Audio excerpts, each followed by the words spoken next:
cooperação jurídica internacional. Um tema que está aí a bola da vez hoje, né? É uma técnica especial de investigação, um meio de obtenção de prova dos inquéritos policiais e, hoje em dia, cada vez mais imprescindível na elucidação de crimes que envolvam o crime organizado transnacional. Nesse sentido, né, eu gostaria de fazer uma pergunta aqui ao Dr. Robson, que brilhantemente expôs aqui as linhas gerais da cooperação jurídica, né, e a sua relação com a lavagem de dinheiro e a repatriação de ativos. Gostaria de saber, nos crimes que são investigados tanto pela Polícia Civil como pela Polícia Federal, inquéritos do passado que demandavam a utilização de cooperação internacional, ela era feita por meio da carta rogatória. E todos os colegas já tiveram um inquérito que necessitasse do manejo da carta rogatória, com certeza tiveram a sua investigação frustrada, porque a carta rogatória era um instrumento muito moroso, muito burocrático, ainda existe, né? Ainda é até hoje. Então, eu gostaria de saber qual a alternativa que o delegado de polícia federal ou civil, ele tem, qual a alternativa que ele tem à disposição para manejar o inquérito policial, para obter provas e, eventualmente, o sequestro de valores no exterior. Olá, eu sou Adriano Moneta, este é o programa Segurança Pública em Debate, uma realização da Associação Nacional dos Delegados de Polícia Federal Regional São Paulo, do Sindicato dos Delegados de Polícia Federal do Estado de São Paulo, do Sindicato dos Delegados de Polícia do Estado de São Paulo e da Associação dos Delegados de Polícia do Estado de São Paulo. Tudo isso com o apoio da ACESP, a Associação dos Canais Comunitários do Estado de São Paulo. No programa de hoje, você vai acompanhar o segundo dia do Fórum IACC.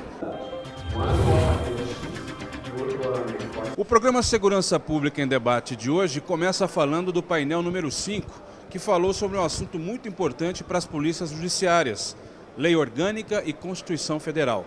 Para começar falando sobre esse painel, estou aqui com o doutor Carlos Afonso Gonçalves da Silva, que é delegado de Polícia Civil aqui do Estado de São Paulo. Eu assisti parcialmente a palestra, doutor, até porque a gente estava trabalhando um pouco pelo lado de fora, mas eu tive a oportunidade de ver a sua fala comentando a respeito da inexistência de lei orgânica propriamente dita para as polícias judiciárias. Por que não tem uma lei orgânica, como o senhor mesmo disse, por exemplo, como outras instituições já possuem, como a Guarda Municipal, etc.? De fato, a vontade política ela não está ainda sensibilizada a ponto de dar suporte para que as polícias civis do país tenham um estatuto que possa servir de blindagem para os profissionais de segurança pública, né? Que não deixe o profissional de segurança pública vulnerável às intempéries da política. Segurança pública é uma questão de Estado e não de governo, e isso faz com que ainda o governo não tenha sido sensível a ponto de estabilizar uma lei orgânica nacional. Agora, a gente fala não só da Polícia Civil de São Paulo, mas, pelo visto, das polícias civis país afora. Quer dizer que, então, isso é meio que algo coincidente por parte de todos os governos ou é deliberado mesmo? O pessoal não quer investir na polícia judiciária, principalmente a estadual, para que realmente ela fique enfraquecida? Olha, são duas teses de respeito, né? Tanto a questão do enfraquecimento proposital ou simplesmente a leniência do Estado que não se atentou a essas questões de segurança pública. O importante é que as urnas dessas eleições sinalizaram exatamente o contrário, que a classe política precisa se sensibilizar com a temática de segurança pública, precisa colocar isso na pauta do debate e ter uma polícia de investigação sólida, forte, que tenha o respeito aos direitos humanos presentes, que fortaleça a investigação dentro do inquérito policial como uma peça que venha a ser o primeiro momento de defesa da pessoa que venha a ser investigada e que seja útil para a pacificação da sociedade. Terminado, doutor. O senhor falou rapidamente a respeito da figura do secretário da Segurança Pública, principalmente do jeito que ele existe aqui no estado de São Paulo. A atividade de Secretaria de Segurança Pública, assim como todo secretário de Estado, é uma atividade de coordenação. No caso específico da segurança pública, nós temos 3 polícias, tem a Polícia Civil, tem a Polícia Militar, tem a Polícia Científica, isso sem considerarmos os desdobramentos da própria Polícia Militar em bombeiros e a rodoviária. Esses órgãos, eles são órgãos de Estado e eles precisam estar vinculados diretamente ao governador. E o secretário de Segurança Pública, ele acaba assumindo um papel de coordenação disso. mas não de hierarquia direta. Essa é a importância de se ter o delegado-geral eleito pela classe e vinculado diretamente ao governador do estado. A lei orgânica é o coração do funcionamento da polícia, onde se estabelece todas as estruturas, todas as garantias, e é inacreditável que uma instituição centenária como é a Polícia Civil, da importância da Polícia Federal, não tem uma lei orgânica, né? Por que não tem? Quais são os principais motivos desse cenário? Não tem porque não há interesse de priorização das polícias judiciárias. Esse é o principal ponto. Quando se tornar uma prioridade, houver vontade política e a gente acredita que nesse novo ciclo o recado das urnas faça com que o Congresso Nacional entenda essa necessidade e a gente consiga aprovar. Por enquanto foi isso que impediu a aprovação de uma lei orgânica. Há uma esperança então por parte dos delegados, principalmente delegados de Polícia Federal, de que isso tudo possa começar a mudar a partir do ano que vem? Esse é um momento de muita esperança. As urnas deram um recado importante, nós temos um novo governo eleito, esse novo governo já apresentou nomes importantes para o Ministério, no nosso caso, um nome técnico como o do juiz Sérgio Moro, então é um momento de muita esperança. Nós vamos trabalhar bastante para que essa esperança se torne em coisas concretas. E que a gente consiga fazer a Polícia Judiciária estar no local que precisa estar. Como eu disse na palestra, a Polícia Federal, a Polícia Judiciária é pilar da democracia. É ela que faz o atendimento direto ao cidadão e faz o cidadão acreditar nas instituições do Estado. Quando a população não acredita nas instituições, o caminho do país é muito ruim. Os conteúdos são essenciais para qualquer debate sério a ser feito nesse país em relação às polícias judiciárias, né? Não conseguiremos alterar ou fazer qualquer proposição séria em relação à política de segurança sem adentrar nesses temas que estão sendo trazidos nesses 2 dias, na verdade, de debate. E o principal de tudo isso, além de disseminar e multiplicar o conhecimento, é fazer com que essas demandas, esses temas e as ausências de prerrogativas, de garantias em relação aos delegados e às polícias sejam apresentadas à sociedade, né? Hoje nós vivemos um momento muito propício para que essa discussão tenha ressonância social e com isso que a gente possa garantir que a política de segurança privilegie o trabalho de investigação por ter conhecimento da sua importância e da sua função na sociedade, né? Nós não estamos trazendo aqui para debater questões corporativas somente. Nós estamos trazendo aqui problemáticas que devem ser enfrentadas pela sociedade pela sua importância nos nossos contextos, tanto no contexto de criminalidade quanto no contexto político. Então é muito importante que a sociedade tome pé desses problemas que não são problemas internos das polícias, né? Dizer que nós não temos lei orgânica não é um problema interno das polícias, é um problema que a sociedade tem que enfrentar para que ele seja superado, porque as consequências dos enfraquecimentos normativos, do enfraquecimento material e do enfraquecimento material que as polícias hoje sofrem, afetam a sociedade, afetam os índices de criminalidade, afetam a institucionalização da corrupção e todas essas questões que as polícias se colocam à disposição da sociedade para trabalhar e, ao mesmo tempo, não têm os recursos necessários para realizar do jeito que o país hoje precisa. O principal desse painel foi conseguir trazer para o público em geral essa discussão sobre a lei orgânica e de implantar e deixar algumas sementes que são importantes para a democracia e para as polícias judiciárias. O primeiro dele é dizer bem claro para a população a necessidade de regulamentação das polícias e como ela funciona, que isso é a lei orgânica. E o segundo é que nós conseguimos avançar para a importância do cargo de delegado de polícia e da necessidade que esses profissionais precisam de ter garantias para exercer seu trabalho. Acho que esses foram os principais pontos e os fundamentos desse painel. Doutor Rony, dentro desse cenário que o senhor rapidamente agora descreveu, o senhor acredita que possa haver melhora a partir do ano que vem, justamente em razão de uma mudança do Congresso Nacional e até da própria Presidência da República? A mudança da presidência da República foi um bom sinal em relação principalmente à nomeação do Dr. Sérgio Moro para ministro da Justiça.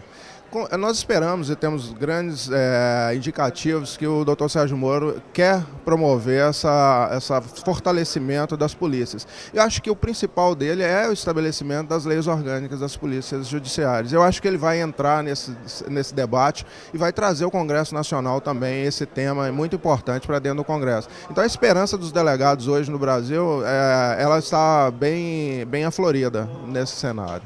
A lei orgânica, ela precisa trazer algumas premissas. Precisa trazer os princípios de uma instituição. Ela precisa trazer a missão daquela instituição. Precisa trazer estrutura organizacional, os quadros, os cargos comissionados, a estrutura hierárquica, como são divididos os órgãos. A lei orgânica também precisa trazer distribuições de cada cargo. E aí eu faço um parênteses aqui. Um grande mal desse país hoje é o problema de invasão de atribuições. Hoje, todo mundo acha que pode fazer qualquer coisa. Eu poderia aqui achar que eu posso sentenciar e faria uma sentença razoável. O serventuário da Justiça que passa 15, 20 anos ajudando o juiz, com certeza ele já está apto a elaborar uma sentença. Mas tem um detalhe, ele não tem atribuição para isso. Não fez o devido concurso público, portanto, ele não está apto para exercer a atribuição. Mas aqui, neste país, todo mundo acha que pode fazer tudo. E quem pode colocar freio nisso? A legislação. A legislação tem de ser muito clara, onde começa a atribuição de um e onde termina a atribuição do outro. E mais que isso, é necessário que os órgãos que fazem a interpretação respeitem a legislação. E é necessário que o nosso Supremo Tribunal Federal respeite as atribuições. Porque, senão, a gente vai desenvolver uma concorrência entre as instituições, entre os cargos, e concorrência em órgão público não funciona. Imagine, e eu vou fazer uma alegoria bastante fora do comum, só para chamar a atenção, mas imagine o seu coração disputando com o seu cérebro o que é o melhor, qual é o maior órgão do seu corpo. E ele resolve não mandar sangue para o seu cérebro. Não funciona. E outra coisa, se fala nesse momento, nesse país, muito de cooperação, muito de integração. Quem é contra a cooperação e integração? Ninguém. Programa Segurança Pública em Debate, primeiro bloco fica por aqui, segundo bloco já, não saia daí.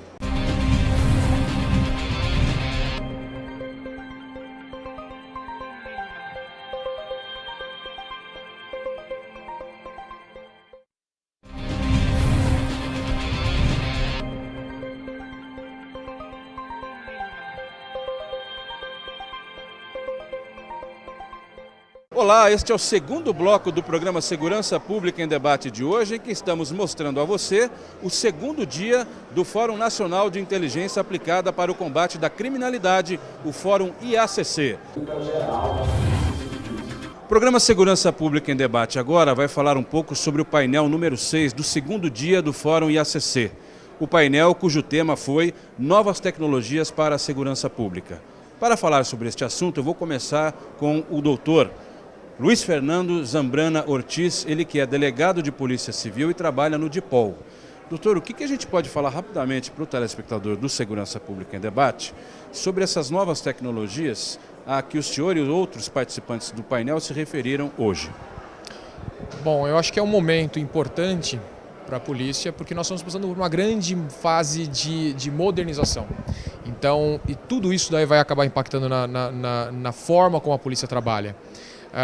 Nós estamos com a implantação do inquérito eletrônico agora, finalizada no Estado, agora em outubro. Pelo menos a segunda etapa, né? É um projeto que vão ter outros encaminhamentos. E o final do projeto vai ser um grande benefício para a instituição. Hoje, nessa segunda fase, que foi a segunda fase que nós terminamos agora em outubro, ele já apresenta muitos benefícios, vai apresentar mais ainda num segundo momento. Por exemplo, que benefícios para o pessoal entender? Dá para falar algum ou ainda não? Sim, desde agilidade nos trâmites, agilidade no encaminhamento dos procedimentos ao judiciário. Então isso daí economiza tempo dos policiais, que consequentemente conseguem utilizar esse tempo para a investigação. Otimização de pessoal, enfim, transparência, velocidade, troca de informações, são alguns dos benefícios que a gente já consegue colher agora. Isso tudo está sendo desenvolvido pela Polícia Civil, por policiais? Na verdade, o projeto é um projeto da Polícia Civil. Nós temos desenvolvedores, né, contratados para fazer o desenvolvimento, mas é um projeto da Polícia Civil. Todo o desenho é um desenho particular, né? Não é uma ferramenta pronta, não é uma ferramenta de mercado, né? Está sendo adaptada, cada nuance, cada detalhe está sendo adaptado, está sendo passado para esses desenvolvedores, pelos policiais, para que seja um projeto exatamente criado para a Polícia Civil, é isso? Sim, exatamente. São policiais que desenharam o projeto, são policiais que fizeram todas as funcionalidades, criaram as funcionalidades e, logicamente, que aí é uma equipe, até para o sistema ser um sistema profissional e não um sistema amador, a Polícia Civil do Estado de São Paulo não pode ter um sistema amador, são contratados profissionais para fazer o desenvolvimento.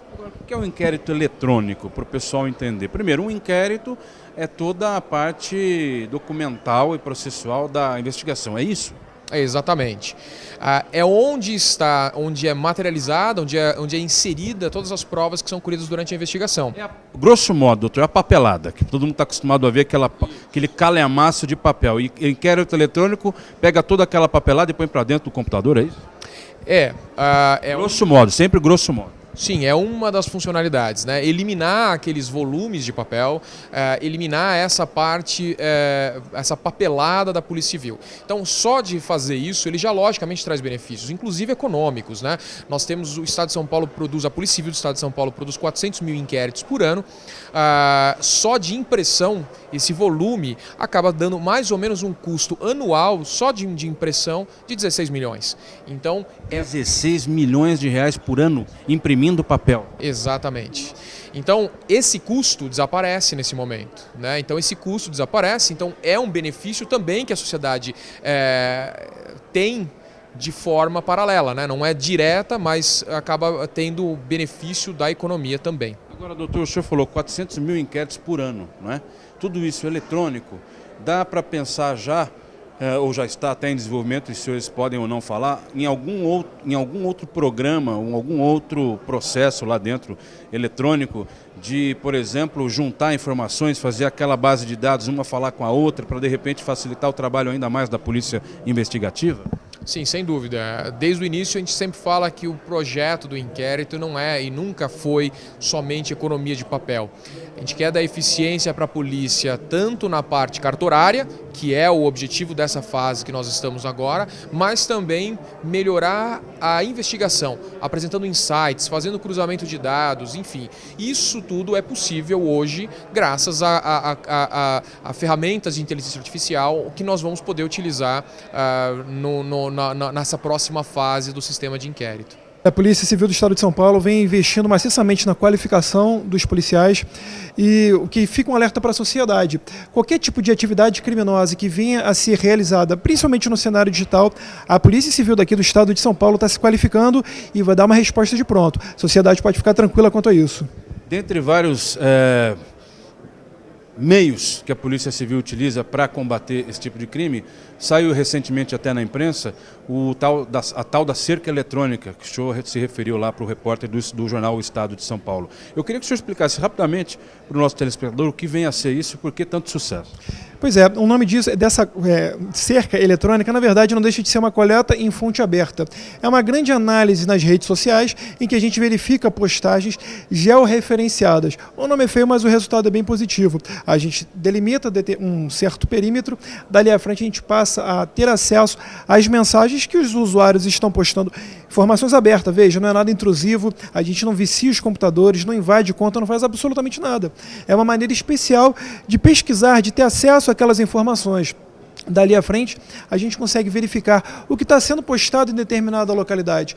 E o êxito disso é espetacular para a segurança pública, porque a gente consegue prevenir incidências, verificar atividades ilícitas ali cometidas, eventualmente atribuir responsabilizações, colher provas. Então, a utilização disso é cada vez mais realizada aqui no estado de São Paulo, e foi muito utilizado, inclusive, nas eleições, no pleito eleitoral, em que a gente conseguiu verificar, primeiro, prevenir incidências, que a gente viu que tinha um louco que anunciou que no pleito ele iria se vingar dos fascistas, quer dizer, ele iria invadir a zona eleitoral dele e matar as pessoas que ali estavam. Frente a isso, quer dizer, a polícia intercedeu, verificou essa postagem, dali à frente esse sujeito passou a ser monitorado 24 horas. E além disso, usuários que postaram nas redes sociais a violação ao voto, ou seja, o sujeito tirava foto da urna, aparecendo a imagem de determinado candidato, imediatamente a gente conseguiu verificar a postagem, geolocalizar, ou seja, identificar de onde estavam partindo aquelas postagens, imediatamente um guarda municipal ou um policial militar intercedia e levava ele para uma delegacia de polícia. Ou seja, é a utilização de novas metodologias no combate eficiente à atividade ilícita. Ao serem obrigados a usarem novas ferramentas para poder executar o mesmo trabalho de investigação, o trabalho o exercício da imaginação numa linha de pensamento para você perseguir uma pessoa que fez um mal qualquer. De repente, a sua linha de pensamento passa a ser poluída por novas ferramentas, por novas metodologias de trabalho. Você precisa investigar outros meios que você não tem o costume. E eu lembro de ver a resistência das pessoas, na época em que eu estava lá desenvolvendo sistemas empresariais. Elas não queriam aquilo, elas resistiam àquilo, né? Que foi uma fala agora também do Ortiz, mas você tem que abraçar, você não tem opção. Nós, como sociedade, nós não podemos prescindir da paixão de vocês pelo que vocês fazem. E essa paixão, ela não pode estar poluída por novas ferramentas. Então, abraçar as novas técnicas com a paixão que o Guilherme descreveu aqui, o que precisa ser transferido para vocês é o conforto de exercitar a paixão que vocês sempre tiveram em um novo meio. Infelizmente, vocês não têm opção. Vocês precisam investigar a informação aonde ela está. E ela está no meio digital. Nós vamos chegar rapidamente numa época em que toda a investigação vai ser digital. E hoje a grande maioria já é. E vocês não vão se aposentar antes disso. Nós precisamos que vocês façam isso. E para vocês fazerem isso, vocês precisam manter essa paixão nesse novo meio. Vocês precisam abraçar como o Guilherme abraçou. Porque o trabalho em si, eu gostaria muito de saber investigar. Eu não sou investigador, mas ele é tão apaixonante que quando a gente vê uma investigação acontecendo e a gente participa de alguma forma, dá vontade de saber fazer. Mas essas ferramentas novas, esse meio novo de trabalho, de investigação, só faz sentido para vocês. Porque é uma ferramenta para fazer algo que vocês sabem fazer. Se alguém me desse os mesmos pincéis que Leonardo da Vinci usou, eu jamais produziria nada nem parecido com o que ele fez. Um dos painelistas aqui disse: cobre do seu deputado que o seu deputado federal fique a favor desta autonomia.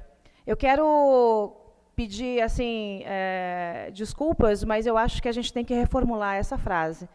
Não é cobrar do deputado que ele apoie, é cobrar do deputado que ele brigue por isso, que ele lute por isso. O parlamentar, obrigada. O parlamentar não tem que estar lá no meio da Câmara dos Deputados para atuar como um vereador, para atuar para nicho A, B ou C. Ele tem que atuar pelo país. E a melhor forma de atuar pelo país hoje, nas condições que o nosso Brasil está, é investir na segurança. E investir na segurança é investir na polícia judiciária. Investir na segurança é, de fato, brigar, lutar e conseguir a autonomia dessas polícias. E eu digo para vocês...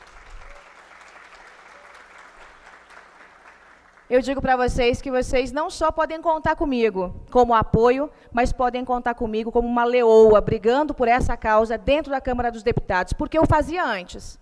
Eu já fazia antes, quando não tinha mandato, e sequer imaginava que teria. Nunca tive pretensão de ser política, nunca quis ser política.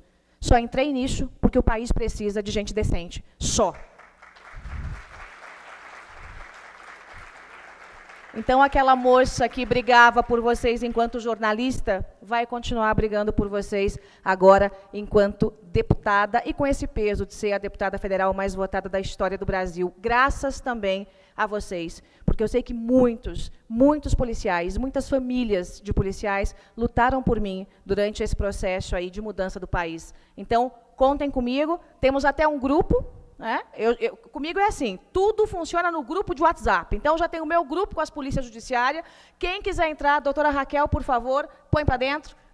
Todas as sugestões são muito bem-vindas. Este foi o programa Segurança Pública em Debate, uma realização do SINDPEF-SP, da ADPF-SP, do SINDPESP e da ADPESP. No programa de hoje, nós mostramos a você o segundo dia do Fórum Nacional de Inteligência Aplicada para o Combate da Criminalidade. Esperamos que você tenha gostado. A você que nos acompanhou até aqui, o meu muito obrigado e até a próxima.